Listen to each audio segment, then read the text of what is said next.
It started with my best friend, growing up with him down in Cornwall where we used to live, drinking gin at a very inappropriately young age, I think. And we wanted to bring back gin to the capital and make it the way it always used to be made and the way it should be made, and sort of be the renaissance of the movement that has since happened.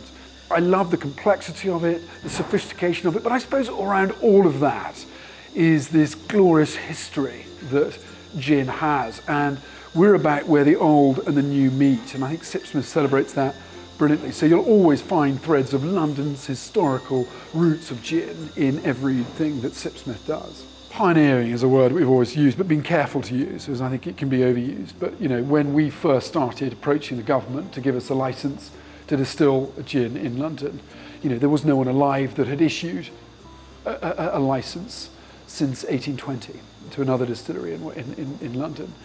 And so, we had to spend 2 years jobless. We sold our apartments, quit our jobs to convince the government that we were the right people to give a license to. The wow factor when you come in through these doors, you see these 3 stunning copper girls, and we get to explain exactly what they do and what makes it different. It's a beautiful thing.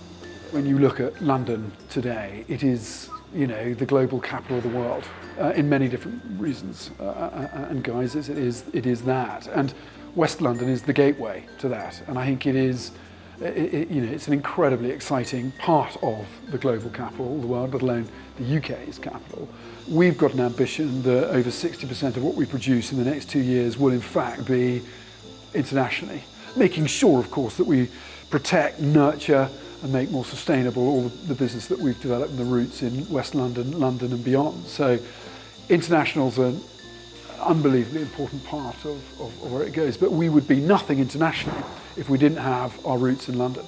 We wanted to be a brand that was thought of as having been around for a long time, but most importantly, a brand that will be around for a very long period of time. And I think that is where we've set our true north.